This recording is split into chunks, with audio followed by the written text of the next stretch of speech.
भगवान के लिए, ये आपकी अपनी औलाद है। ये औलाद हो ये तोहरे किसी पाप की। जानता हूं माँ, ये कौन है।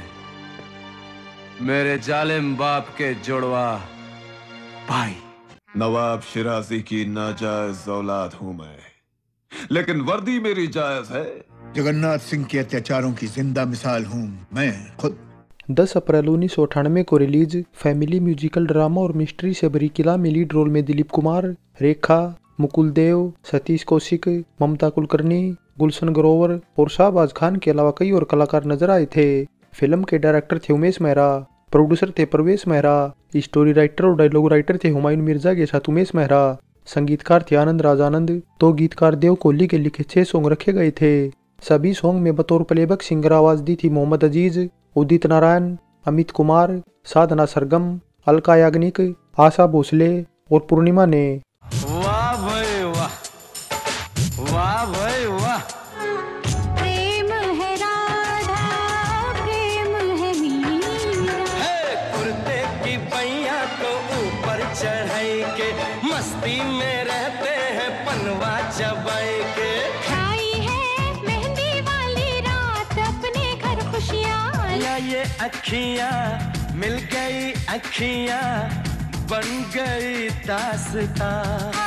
तेरे बिन ओ दिलबर यारा, मेरा हरगिज नहीं गुजारा। फिल्म का म्यूजिक तो अच्छा था लेकिन कोई सॉन्ग पॉपुलर न होने से सफल नहीं हो पाया और तकरीबन 2 घंटे 41 मिनट की इस फिल्म को 4.8 आउट ऑफ 10 IMDb रेटिंग मिली हुई है। तो दिलीप कुमार जैसा बड़ा स्टार और रेखा और ममता कुलकर्णी के होने से इसका बजट काफी ज्यादा 5 करोड़ रुपए तक पहुंच गया था, लेकिन बावजूद इसके रिलीज होते ही इसने दम तोड़ दिया और बॉक्स ऑफिस इंडिया पर यह 2 करोड़ 79 लाख रुपए का कलेक्शन कर बुरी तरह फ्लॉप हो गई।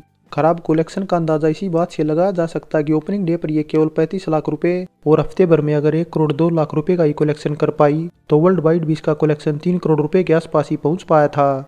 दोस्तों, ये तो बात रही किला से जुड़ी कास्ट और परफॉर्मेंस की। अब बात करते हैं इसके रियल फैक्ट्स की। पहले फैक्ट की बात करें तो किला ट्रेजेडी किंग दिलीप कुमार की फाइनल फिल्म थी और इसमें उन्होंने डबल रोल भी प्ले किया था। हालांकि लगभग 5.5 दशक के करियर में उन्होंने इससे पहले 1958 में आई मधुमती, 67 में आई राम और श्याम और सन 72 में आई दास्तान में डबल रोल किया था। तो 1976 में आई बैराग में वे ट्रिपल रोल भी कर चुके थे। फैक्ट 2, इस फिल्म की शूटिंग काफी जल्दी 6 महीने में ही पूरी कर ली गई थी, जिस वजह से दिलीप कुमार के करियर की पहली ऐसी फिल्म भी बन गई जिसकी शूटिंग उन्होंने काफी कम टाइम में पूरी कर ली थी। फैक्ट 3, दिलीप कुमार के साथ काम कर रेखा काफी खुश नजर आ रही थी क्योंकि इससे पहले 80 के दशक में दोनों की आग का दरिया रिलीज नहीं हो पाई थी और अगर रिलीज होती तो किला दोनों की साथ में दूसरी फिल्म होती।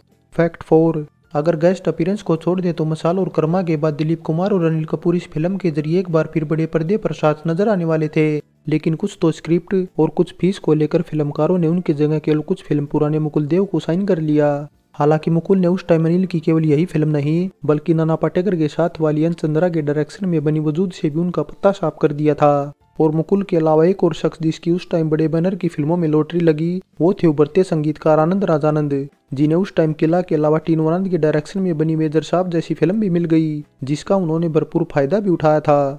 फैक्ट 5, जिस टाइम दिलीप कुमार को किला के लिए साइन किया गया ठीक उसी टाइम उनके पास सुभाष घई की अक्षय के साथ वाली होमलैंड और कुकू कोहली की अजय देवगन के साथ वाली अक्षर जैसी फिल्में भी करनी थी जिसमें अजय के साथ वे भी डबल रोल में थे। लेकिन सबसे पहले उन्होंने अपने जिगरी दोस्त फकीरचंद की किला को कंप्लीट करने का फैसला किया, जिस वजह से बाकी की दोनों फिल्में डिले होने के चलते ठंडे बस्ते में चली गई और किला उनकी फाइनल फिल्म के तौर पर बनकर रिलीज हो गई।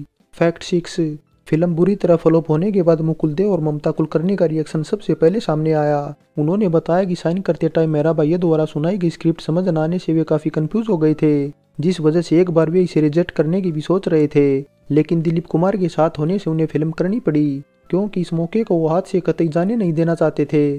ममता और मुकुल शुरुआती करियर से ही काफी लकी थे क्योंकि ममता को जहां शुरुआती करियर में ही देवानंद, राजकुमार और शत्रुघ्न सिन्हा के साथ काम करने का मौका मिला था तो मुकुल को भी अमिताभ का साथ मिल गया था। फैक्ट 7, फिल्म की मेकिंग के दौरान इसके टाइटल को लेकर काफी कंफ्यूजन थी क्योंकि शुरुआत में इसे के से शुरू करने का फैसला किया गया था, लेकिन शूटिंग फिनिश होने के बाद के को हटा करके उसे शुरू कर दिया गया। फैक्ट 8, मोहम्मद रफी दिलीप कुमार के फेवरेट प्लेबैक सिंगर थे जिस वजह से बाकियों को काफी कम मौका मिलता था। पुराने गायकों में किशोर कुमार भी ऐसे ही शख्स थे जिन्होंने गिनती के सॉन्ग दिलीप कुमार के लिए गाए थे और ठीक इसी तरह उनके बेटे अमित कुमार को भी दिलीप कुमार की लास्ट फिल्म में ही गाने का मौका मिल पाया। फैक्ट 9, दिलीप कुमार ने करियर में पहली बार किसी फिल्म में जज का रोल किया था। हालांकि ये उनका करियर का दूसरा रोल था, क्योंकि इससे पहले कलिंगा में उन्हें जस्टिस कलिंग का रोल मिला था, लेकिन रिलीज न होने से किला ही उनकी एकमात्र जज वाली फिल्म बनकर रह गई। फैक्ट 10। साल 1944 में आई जोहार बाटा दिलीप कुमार की डेब्यू फिल्म थी, जिसका डायरेक्शन अमिया चक्रवर्ती ने किया था। लेकिन किला फ्लॉप होने के बावजूद भी जब दिलीप कुमार की लास्ट फिल्म बनकर रह गई तो उमेश मेहरा खुद को खुशनसीब समझ रहे थे, जिसका जिक्र उन्होंने न केवल अपने एक इंटरव्यू में किया बल्कि शूटिंग के दौरान हुई कुछ बातों को भी शेयर करते हुए बताया कि दिलीप साहब फिल्म की जान थे और वे युवा कलाकारों से जल्दी घुल मिल भी जाते थे। उनका स्वभाव भी बच्चों जैसा था और साथ ही वे अपने कमरे में कुछ खास फ्रूट भी रखते थे और कुछ फ्रूट जो वे उनके लिए उज्बेकिस्तान से लाए थे उसका स्वाद तो उन्हें काफी पसंद था। हालांकि उस टाइम दिलीप साहब को तेलिया चीजों से परहेज था, लेकिन आमलेट, सैंडविच और भजिया उनकी कमजोरी थी, जिसे चखे बिना वे रह नहीं सकते थे। फैक्ट 11।